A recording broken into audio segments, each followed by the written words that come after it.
She was a cover girl, and her name was Desire.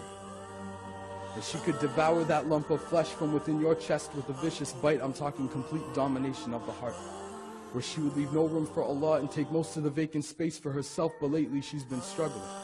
Something has been changing because guys aren't looking at her the same way they used to. Matter of fact, that man she had left her a week ago. They were at the neighborhood park at dark, standing together on the sidewalk when he told her, "I can't do this anymore.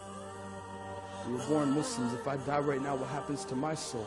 And he turned and walked away. He left her there to the relentless winds that nibbled at her exposed thighs, because the shorts she had worn that night couldn't fit a girl who was 5 years old.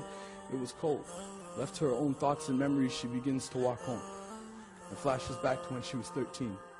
2 days after 9/11, the world came together and started dialing 911 emergency calls, calling out for help, publicly denouncing the religion, saying our ummah at large is a threat to the world, and they pointed the finger at her. Told her she doesn't belong here, that the scarf that drapes around her face is a symbol of the apocalypse, that it makes her a terrorist. She should go back to where the Arabs live. So is it to anyone's surprise that every day in grade 9, she would get a ride to school, leaving behind parents who were proud of her dedication to her faith, but upon getting to class, she'd take off the hijab and let her hair fall down her face. She didn't want to be an outcast. And this was just the beginning. Because at the age of 16, she started collecting glamour magazines. Wasn't sure who she was in regards to her identity, but it says here that maybe it's Maybelline. Dressed her full of makeup and fake stuff. Her mom and dad loved her. They begged her to wake up. Remember who you are, darling. No matter what you've done, your identity is not lost to Allah. Turned back, but she ignored the call.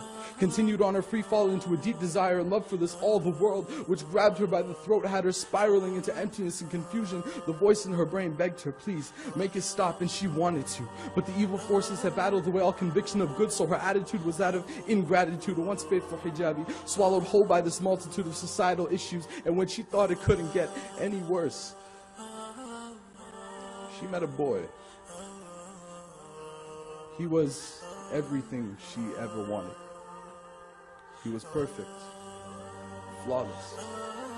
She finally found something in this world that could fill the gaping void in her heart, because as soon as Allah left, there was a hole in her chest, and this kid was the answer. And so the dance began. She could have followed the hadith, but instead she followed him. She could have found solace in Allah, but she confided in Him. She could have gotten a hug from Mom, but she found open arms in Him. She could have kissed the Quran, but she decided to kiss Him. She could have shown herself to none, but instead she showed herself to Him, until it became a whirlwind of colors, breath, and skin, and a black hole opened up in her universe, and the deed was done. Even herself exposed like camera films in the sun, like the film they'd recorded of her and him. There was no turning back. And that's when she snaps out of her sunken memories. Remembering who she was, but not sure how to make amends, she runs home to her bed. She feels so ashamed she can't help it. She feels like she needs to cover herself up out of humbleness and shame of her bad deeds, like when Adam and Eve covered themselves with leaves after eating those fruits off the forbidden tree. She pulls the blankets over her body and cries herself to sleep, whispering with the last blotch of light left in her heart, please, Allah forgive me.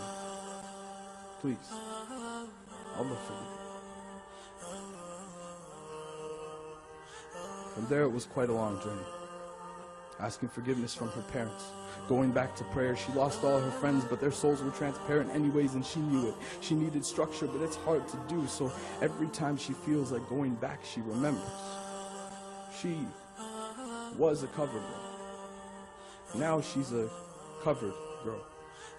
And those clothes suit her well, and that hijab is her shell, because she is its beautiful pearl, a covered girl.